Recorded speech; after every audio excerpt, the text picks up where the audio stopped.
Good morning, student. Welcome back to my channel, Commerce Adda. Okay, in this video, I'll explain indirect taxes. Okay, meaning of indirect taxes, types, okay, features, and advantage and disadvantage. Okay, so just start. We'll just start now. Okay, meaning of indirect taxes. Okay, indirect taxes होता क्या है? ठीक है, indirect taxes क्या है? It is a tax that is paid by the taxpayer. Okay, here the manufacturer, okay, manufacturer, import exporter will pay the tax to the government. Okay, that is why it is called indirect taxes. The burden of this taxes is paid or beared by the ultimate consumer. Okay, if you purchase something from the market, then you are paying some extra amount. Okay, more than the price. That is why it is called indirect expenses.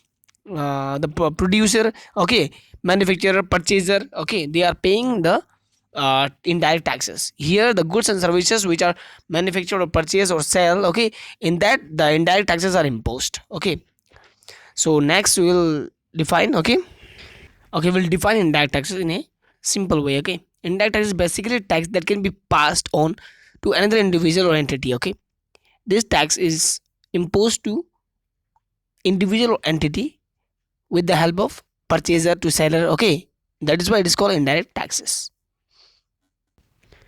Okay, here it is given. Okay, manufacturer or supplier who pass it to the final customer. Okay, final consumer, and there are various types. Okay, there is excise duty, customs duty, and value-added tax are example of indirect taxes. Okay, so next part I will explain, that is different types of indirect taxes. Okay, there are various types of taxes that are imposed in indirect taxes. Number one is service tax.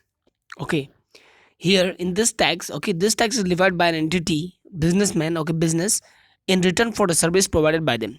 Okay, suppose if you are providing services to the general public, then you are supposed to pay some extra charges, that is called indirect charges. Okay, service tax. Okay, the service tax is collected by the government of India and deposited with them. Okay, this tax is imposed by the government or collected by the government and is deposited with them. Okay, and next one is excise duty. When any product or goods is manufactured by a company in India. Okay, suppose a company is manufactured goods or any product within the country, then the tax levied on those goods are called excise duty. Okay, the tax imposed on that good, okay, it is called excise duty. Okay, so now the next point is value added tax. Okay, sometimes it is called VAT. Okay, this type of tax levied on any product sold directly to the consumer. Okay, in this value added tax, okay, the tax that is imposed to the consumer, okay, that is directly paid by the ultimate consumer. Okay, and the goods must be movable. Okay, so value added tax consists of central sell tax and state sell tax. Okay, that is why it is called value added tax. Okay, here value tax is paid by the central and state government, okay, to their respective government. Central will pay centrally and state will pay state government. Okay, next is customs duty. Okay, it is a tax levied on the goods imported to India. Okay, sometimes the company means the India will import goods from other country. That tax, okay, that in that he has to pay the tax, that is called customs duty. Okay, and sometimes customs duty is also levied on products which are exported out of India. Okay, sometimes the goods which are exported from India, okay, in that also customs duty is charged. Okay, that is why it is value tax and customs. So now I'll explain features of indirect taxes. Here the first features of indirect tax is tax liability. Okay, the service provider or seller pays indirect taxes to the government and the liability is transferred to the consumer.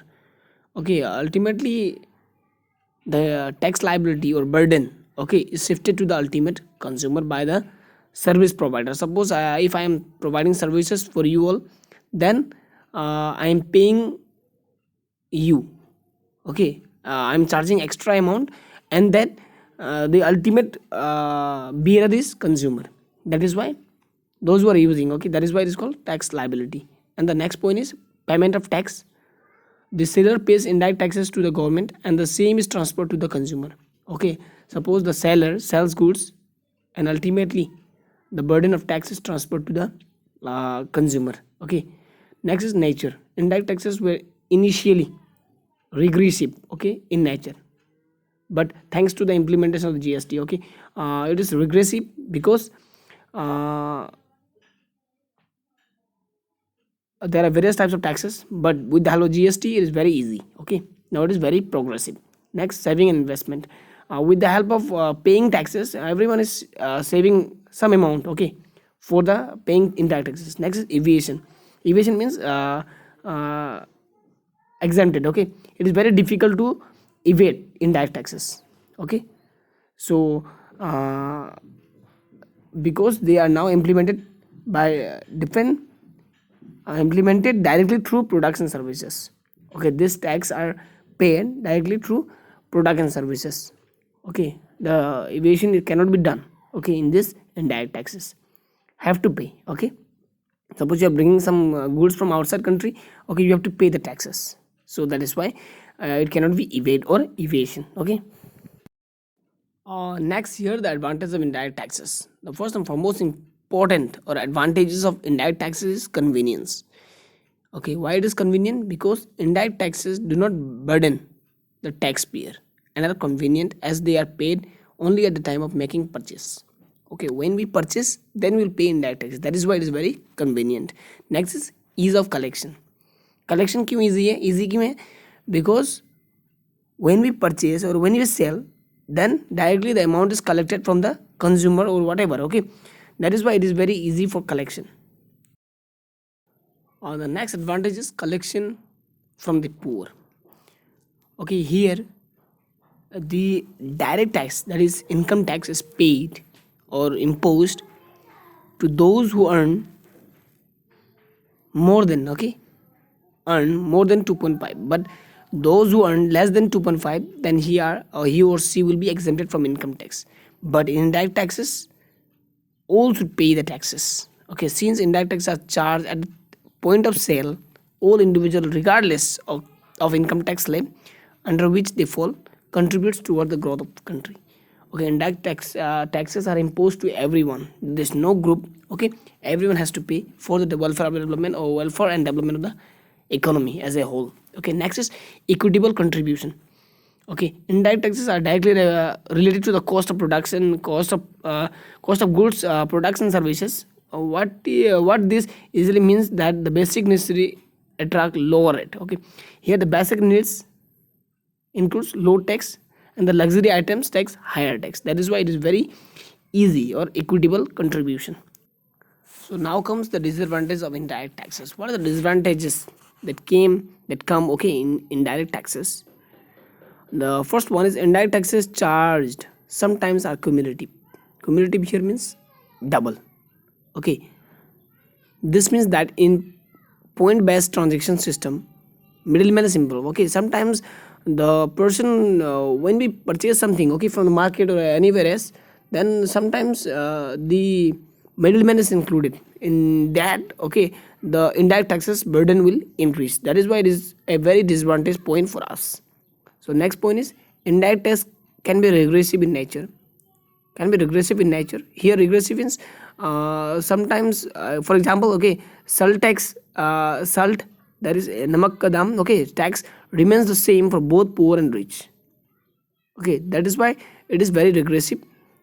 And sometimes here you can see, however, if a rich person sometimes fails to pay or defaults for the payment of tax, indirect tax, then the penalties are imposed will be higher as well. Okay, the penalties which is imposed is higher as compared to that is why it is called regressive in nature. Next is indirect tax are not industry friendly. Okay, indirect tax friendly नहीं है. ठीक है, क्यों नहीं है? Because taxes are levied on raw materials and goods, which in turn increases the cost of production.